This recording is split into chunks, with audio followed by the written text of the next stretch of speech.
The By George boys are back. We got Chris Jones in the building. We are in Williamsburg at the Kaplan Arena. It's good to have you back. What did you see? Give us your thoughts, Chris Jones. First off, I just got to say, I've attended one game this year, and we're 1-0, so maybe I should go to more. Keep coming. But let's first start off with Otis. What a performance. 18 points, 10 assists, 1 turnover. The opposing coach Shaver said that was pretty much the point that kind of did them in. Otis was pretty much the engine. He could have made out with Otis, how much he was talking about him. I mean, it's a bit aggressive, but he had nothing but great things to say about him. And he was clutch because towards the end he had like a baseline floater that pretty much sealed the deal. So, didn't you ask Otis a question? Yeah, and we actually met up with Otis after the game to chat with him, just about kind of getting out of his own funk. And he also has something to say to the fans that drove all the way to get here. Bryan and By George here with Slim Otis, hashtag patriotism. We're here, got the win in Williamsburg. Talk a little bit about it. You had 18 and 10. That's big boy stuff. So just talk about it, how you got that. Yeah, it was a great win in a hostile environment. You know, a lot of fans were here making noise, so that was fun. But it was a total team effort. You know, we all contributed and fed off each other. And we all made big shots and played good defense, you know, and it was a total team effort, and it was just cool to see it all come together for this game, you know. And to expand on the team effort stuff, I mean, the bench contributed. I think we had 5+ people over 10 points, guys coming in off the bench having contributions. Talk a little bit about these bench guys. Yeah, I mean, that was huge. You know, William & Mary is a really good team, and we knew that we needed everyone on deck, you know, and to play well, you know, in order to get the win. So that was huge for them, you know, to come off the bench and contribute like that. And you know, I saw you guys dap up some Mason fans after the game. What do you have to say to the Mason fans that are traveling 2.5 hours to come show support? Thank you, and it's definitely noticed. You know, it doesn't go unnoticed. We love you guys, and we just want to thank you, you know, for supporting and driving all this way, because you didn't have to. You could have watched on TV, but you drove and wanted to see it in person. And on behalf of the team and my coach, I just want to say thank you. And you know, just keep supporting us. You know, I think we're starting to turn a corner, you know, in our season. I think we're starting to play really well and play the more how we want to play. And so just keep supporting, and we just thank you for traveling too. Thank you.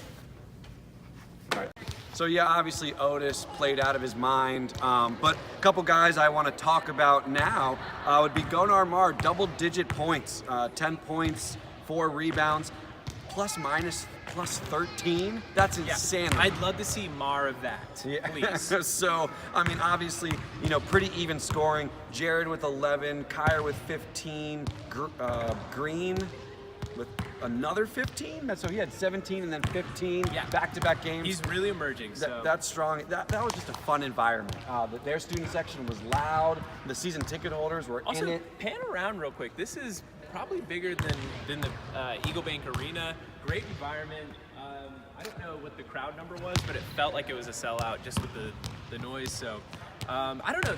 My one takeaway: no one was really bad on our team. Everyone was just pretty even, or you know, they really popped off. So I don't know. I didn't think we had any true negatives today. I don't know. But I wanted to hear what Paulson had to say about Mar, because, you know, for a couple of games are like, does Mar deserve a starting role?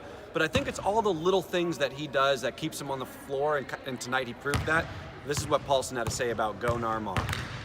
How to get him going and what he did well today. Well, you know what? One was his birthday, so it was a heck of a way to break out on his birthday. You know, we know what kind of player he is. We saw what kind of player he was last year. We know what he's done in practice. And sometimes these little slumps become like self-fulfilling, and they kind of domino.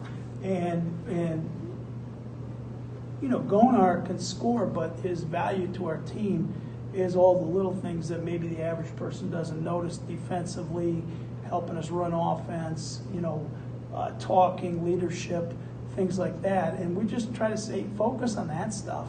And just, you know, if you have a good shot and you miss it, then you miss it. Like, we can't control that. You know, are you putting in the work in practice? He is. Are you putting in the work outside of practice? He absolutely is. So we knew it was going to break open for him. And you just kind of got to stay the course.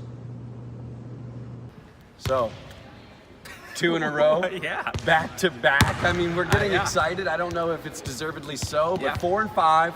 you can kind of see us turning that corner. Get me to 5-5, and I'll forget the whole first half of the season. So what's our next week looking like? So we got a quick turnaround coming Monday. We have Vermont, and then we have a rivalry game coming up with JMU. So we're gonna really need EBA packed. Hashtag Phil EBA. And then who do we have coming up after? No one James cares. Madison? Okay, Oh, well, well, it's Vermont, then James Madison, and the GiantKiller boys went down to JMU last year, and we pulled out some crazy win off of like a Mar charge free throw just to win the game. And so you know they're going to want to beat us. I would love to beat William and Mary, and then JMU, and back-to-back weeks. That'd be glorious.